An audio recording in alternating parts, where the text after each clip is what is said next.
রাত তখন প্রায় 12:30। বাইরে ঝড়ের শব্দ, টিনের চালের উপর টুপটাপ বৃষ্টির শব্দ যেন কারো পায়ের আওয়াজের মতো শোনাচ্ছিল। গ্রামের মানুষ অনেক আগেই দরজা জানলা বন্ধ করে ঘুমিয়ে পড়েছে, কিন্তু অর্জুনের চোখে ঘুম নেই, কারণ 3 দিন ধরে সে একই স্বপ্ন দেখছে।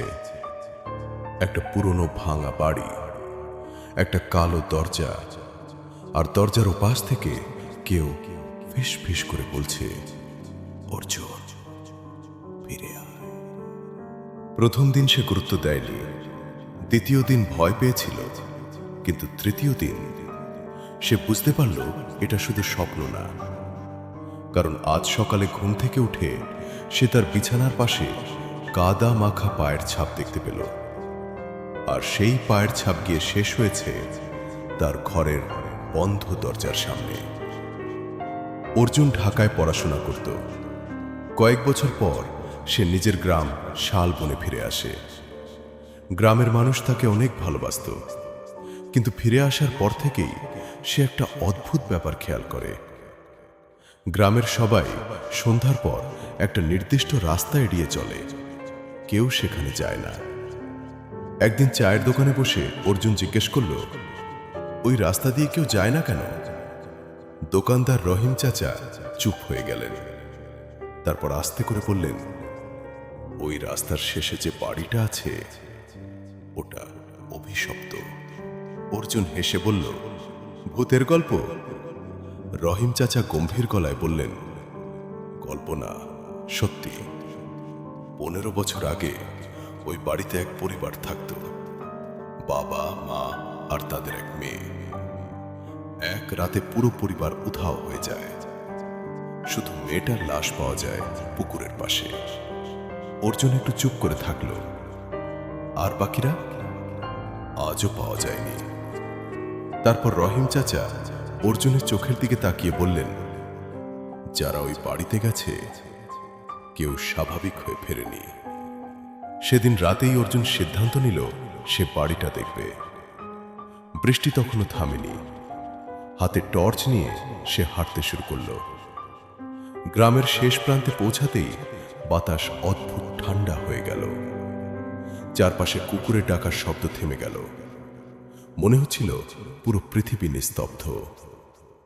অবশেষে সে বাড়িটার সামনে দাঁড়ালো। পুরনো ভাঙা দোতলা বাড়ি, জানলাগুলো ভাঙা, দেয়ালে শ্যাওলা, আর দরজাটা আধ খোলা। কিন্তু একটা ভয়ঙ্কর গলা চারপাশে গর্জে উঠল, সে ফিরে এসেছে। অর্জুন চিৎকার করতে লাগলো।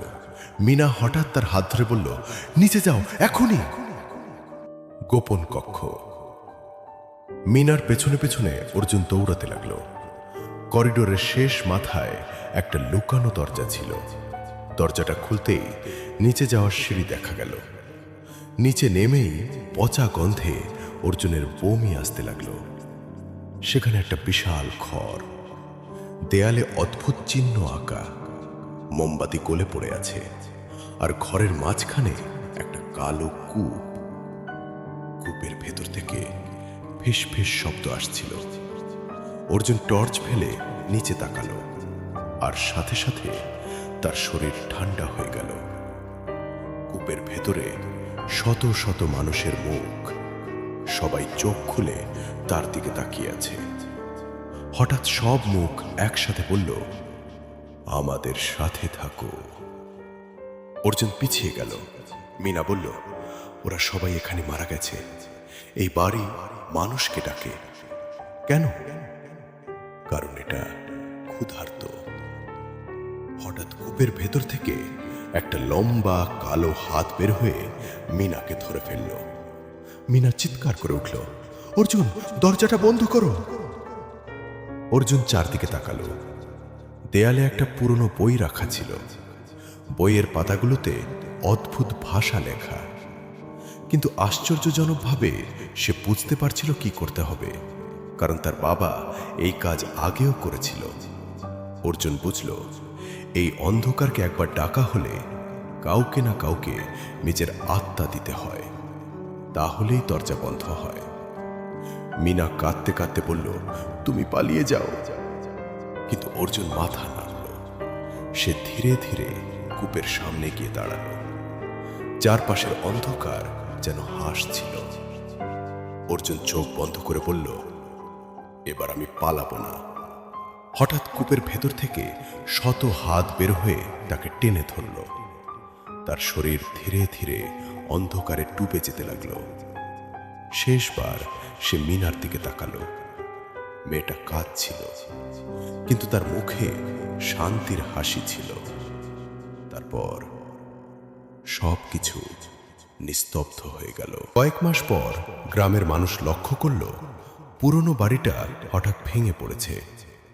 সেই রাতের পর আর কেউ সেখানে অদ্ভুত শব্দ শোনেনি।